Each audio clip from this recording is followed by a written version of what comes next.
Alright, so she's been running for about 20 minutes. That coolant level's dropped considerably. Let's have a sticky beak underneath and see if we can find any leaks. Oh, there we go. I think we've found the source of our coolant loss. We have to climb under and investigate that a bit further. Alright guys, looks like I found the source of the water leak. Traced all the radiator lines, couldn't find anything.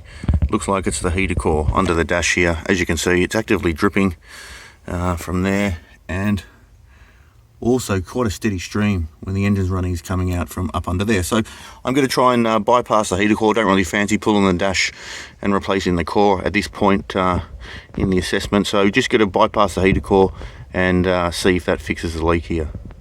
Okay, so here's the inlet and outlet heater hoses for the front core.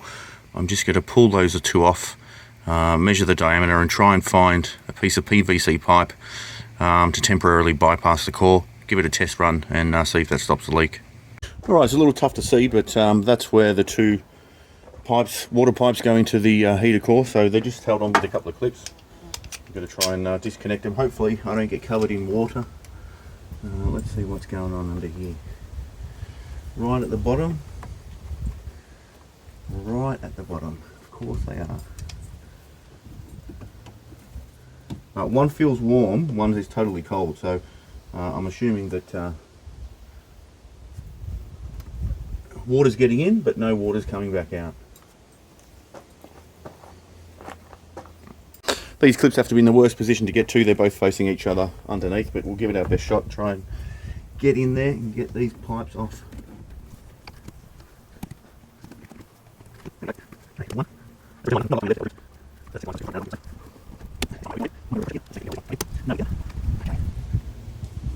And off. Alrighty, yep. Hot liquid coming out of there. So, heater hoses off, disconnected from the heater core. Okay, let's see what sort of diameter pipe we're dealing with here. See if I can find anything in my stash that will work. So we've got about, what are we dealing with here? About a 20 mil, 2 centimeters. So let's see if we can find something suitable. Alrighty, that's what we've managed to rig up temporarily. The pipes are crushed and bent.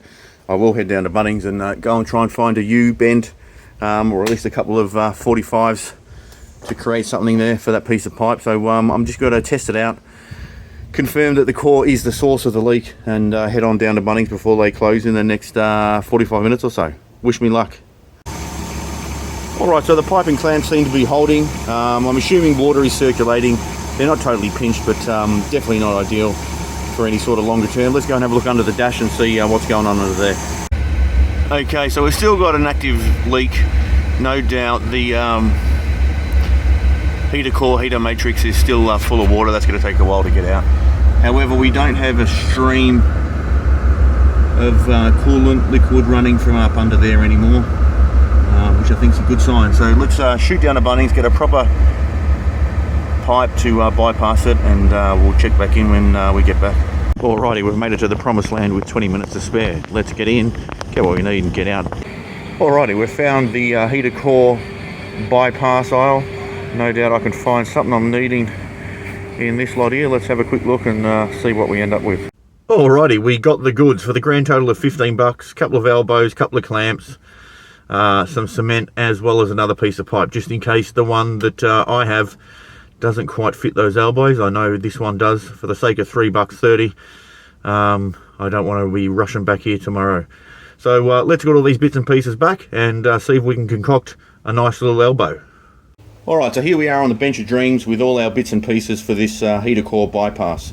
I ended up with all 15 mil pipe, some sealing cement, a couple of clamps just in case the ones that are on there aren't strong enough, and a nice can of black paint just to give it that factory finish. So I've cut the pipe with a hacksaw. I've given the inside a bit of a sand down as well as the outside because we're going to be painting it. My idea is sort of a bit of a U-bend contraption like that. Hopefully that'll do what we need it to do and get that heater core bypassed. Okay, so here we've got the finished product. 15mm PVC, a couple of 15mm 45-degree elbows there. Should be a nice little bypass. I don't think we'll use the clamps that I purchased didn't need the extra piece of pipe that I had. So for under 10 bucks, that's what we've ended up with. Let's get it on the van and see how it goes. Alrighty, just pop those clips back on the pipe. Let's get this in there. Nice snug fit. Fits right up to the elbow. This one probably won't actually, so for the inlet, might need a bit of trimming. Oh yeah, that's nice and tight. Alrighty, give that a crack for now. I'll move this one up.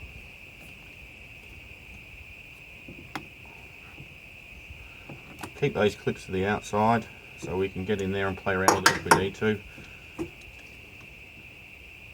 I might actually trim this down a bit, I think. Let's get it up there, see if we can. Yeah. Should be able to go a bit more.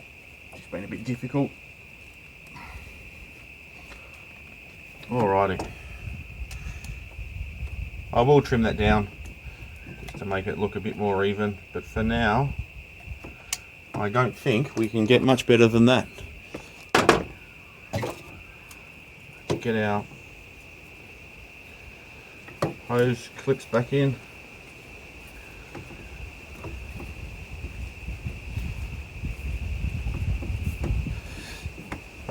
The rear heater works really well, super hot. The front one didn't work. Quite clearly there's some issue with the matrix there, or the heater core. So this will stop the leak, hopefully, and we'll address the heating issue at a later stage. So everything looks good, everything's hooked up there. I'll give it a bit of a bleed, but I think I will give that inlet pipe a bit of a trim, and let's fire it up and see if it seals. Alright, there she is. The car's been running for about 10 minutes. Can't see any leaks. Everything looks good. Coolant level has stayed where we filled it up to. So I'm hoping that's going to do it. I'll give it another 10 minutes or so, stick my head underneath and see if there's any new puddles of water. Alrighty, the T4's been running for about 15 or 20 minutes now. No signs of leaks from the bypass. That looks like it's good and sealed up.